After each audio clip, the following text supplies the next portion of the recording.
Yo, what up? Welcome to the Monolog podcast. It is the same crew you just saw last episode. Myself, Julio, and Marcus, still missing Rick.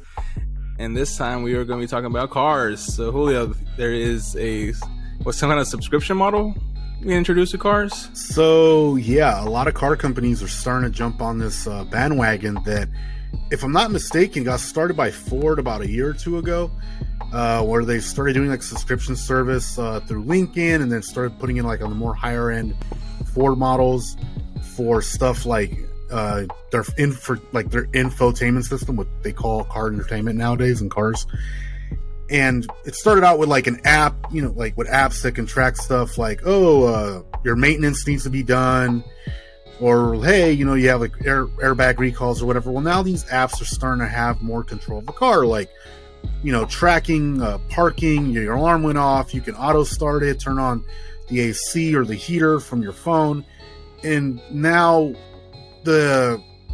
that's all cool, right? I've had services like that. I've even had some of those things added to my older cars. My current Honda Accord does something similar to that. Don't really use it because it's not worth shit. But where I'm getting at now is now car manufacturers like Toyota and Lexus, and my brother can attest to this, are doing things like, if you want to use your key fob, for example. He just dropped the keys. Yeah, I did just drop the keys. If you want to use your key fob, for example, to remote start your car, they're charging you a monthly. You didn't need to show the fob, right? Whatever. They're now charging a monthly fee or an annual for that feature. Toyota, on the new Toyota Tundra, they just introduced it. It's the first vehicle in their lineup. You have to pay, I think it's like a $88 a year or like a $9 a month fee to have remote start from your key fob. They give it to you free the first 6 months or the first year, and then they cut it, and then you have to pay for that subscription cost. Ford is taking it a little further, and even GM's trying to push this envelope too with their higher end models, where stuff like heated seats, which has already been kind of removed from a lot of cheaper cars because of the chip shortage. Well, on some of the more expensive models, now they want to charge you a fee. Either they haven't said if it's annual, they haven't said if it's going to be monthly. They're still thinking about it, to where, if you want access to your heated seats, you got to pay us. You want your air conditioned seats, same thing. To work, you got to pay us a subscription fee, or else it's not going to work under these conditions or these conditions. So car companies are making it to where you're really going to be owning less of the car. Because let's say you pay the car off in 4 or 5 years, but you still got to pay to use these damn fees. They're still making money off it. Absolutely, it's already bad enough that a lot of companies are kind of trying to get around right to repair laws, where you have the right to repair your own car, take it to a dealership or company sponsored mechanic, right, to get your stuff worked on. Yep. But now they're adding this shit on top of it. To me, that's BS. If I go out and buy another car that's new, I expect myself to be able to fully own everything that car has and does. I don't want to pay a subscription fee. That's BS. Yeah, and going back to the key fob and the auto start, I have it on my new car. I've never used it just because I'm like, well, what's the point of, I have it in the garage. I don't need to warm it up or anything. Yeah, you don't have to worry about it being super hot because of the sun or none of that stuff. Yeah. So I don't use that feature, but it's been around for a long time. So to go from it's been free to now you got to pay for it, I don't think it's worth $88 a year for that convenience. And it's ass backwards. And let me add this: one of the companies, I think Chrysler. They made the argument that they're looking at this idea because they can change the codes that the key fob sends out, or the receiving codes that the car has when it's receiving signals from the fob, so that hackers and thieves, because you guys remember 5-6 years back, a bunch of hackers proved that they could literally take control of some Chrysler cars from a computer and make the car drive itself and do a bunch of crazy shit, like turn on the wipers, turn off the headlights, slam the brakes. Now they're saying that, well, we're trying to keep hackers away from hacking your vehicle. Well, you guys keep adding more shit to these cars to make them more like rolling computers. They're just cars. They're not principal transportation. Yeah. And at that point, that's the thing about that, though. As we go further into the future, of course, it's just going to happen. Cars are going to get more and more complex, technologically advanced. That's going to fucking happen. The issue I have with this fucking planning is and we all know it is done out of fucking greed. They just want to make money. Like airlines, 100%. Just like airlines raised or started charging to check bags back after the recession, these sons of bitches are literally trying to capitalize on the fact that, one, like, gas prices are high as fuck. People already have issues buying cars now. Oh, yeah. And now we have to decide on what features we can live without, because if push comes to shove, I gotta pay extra. For example, I don't have auto start. Don't really think I'd use it if I had it, to be honest. I don't think you're missing anything. I'm annoyed as fuck. So me auto starting my car and I'm not within view of seeing the bitch is gonna piss me off. Overthinking, like, man, somebody can really just jump in my car and drive the fuck off. Well, it's not that simple, but I get what you're saying. Just live in the goddamn opinion, please. Yeah, Julio, I know you've used that feature. Like, is it something that now you can live without? I had it added to my Dodge Charger, and it was useful because, like, if you wanted the AC on a hot day, right, as you're walking up to the car, you could fire it up. Even on my Charger, I had a subscription service that was annual, where I could GPS track the car in case it got stolen, because it was one of those cars that was easy to steal, and it actually lowered my insurance by 5%. Because I added that stuff to it. That was added cost that helps, though, right? And that's something. Again, and I added that after owning the car for 6 years. That's a preventative and getting it broke. Right, and I got the car broken into. Like, somebody took stuff out of my trunk, and one night, and that's where I was like, you know what? Let me get like an actual alarm system, not just remote unlocking doors from the key fob. That ain't shit. Yeah, I mean it is, but that's where I think. Yeah. Like, one thing I can see that works is like heated seats. For example, if you're in a climate that is normally cold, you already left them. Yeah, if you preset them and left them on, or like I said, like with some of the apps, like Honda for the Accord Touring, which is not the model that I have, you can turn on the heated seats from your phone from the app. You got to pay for the app, but it's a one-time fee for the app at the moment.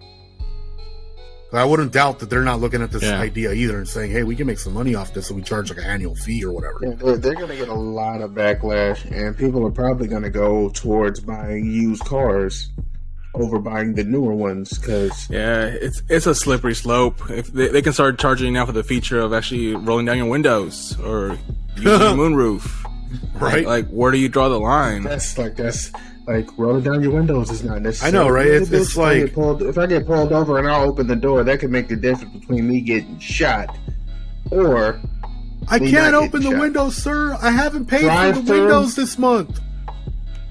Yeah, and I hate to say it, so we can flex our fucking poverty. And I'm not gonna lie, I kind of one thing that I know this is gonna sound bad. Drive-throughs don't really exist in other countries, not a lot of them at least. So it's a more American thing where, hey, I'm going to sit in my car and drive through this driveway and pick up food. You know what I'm saying? So it's kind of like at least in that perspective, man, we're way too car dependent in this country. We suck. Hold on. Why are you bringing up other countries when we're in America and this affects us? I'm bringing it around full circle. We used to have cities that were very focused on public transportation. If you look at like stuff in the 1900s, our cities were very focused on public transportation. Even as cars were coming out, a lot of people didn't live out in suburbs. They lived in the cities, right? It's not until we started with this whole like urban expansion thing in the 1930s through the 40s and 50s, especially after World War II, that we become more car centric on having to own a car to get around and live our daily lives. Because, now we have suburbs, we're living further away from work. So it's kind of one of those things where it's like, well, now you live so far away from work. I mean, I drive about 30 miles across the Bay Area to get to work, and I have to depend on a car. I can't use public transportation because there's no buses or trains or anything that brings me within even a mile of my job. At least not to where it's like feasibly capable of me doing it in under. It's not the best public transportation system here, right? So I mean, look at you. It's like you live out in the suburbs. There's not a lot of good public transportation in that area. You have to depend on a car. Marcus, you live in Houston, which is like in one of the most car-centric cities in America. You guys need cars, period, to get around. Metropolitan city. Exactly. So it's one of those things where we, not you guys and me, but as a country, we've pushed so far to have like our own piece of land, our own little lot, our own little home, which is a beautiful thing, but it comes at a price. Even that we don't really own. Right? Hey, property taxes. But it comes at a price, and that's us giving up like a way of being more centralized to live our lives because everything is so scattered and so far out.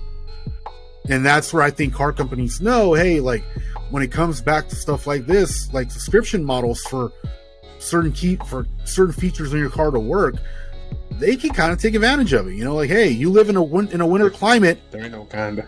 Right. If you live like in Detroit and it snows in the winter, you're going to probably have heated seats in your car, more than likely. And they know you will pay for those heated seats. Which means some GM models have no choice, man. Right. It's either pay for it or freeze. Or freeze your butt off, right? And then on those heated seats, do they use your car battery or gasoline? No, it car runs battery. Not as well. Only if the battery's on when the engine's not running. When the engine's running, it runs off of electricity from the alternator. So gasoline, because the alternator does cause a little. And what powers the alternator? Well, the battery is just used to start the car. The battery actually gets charged at that from point, the alternator.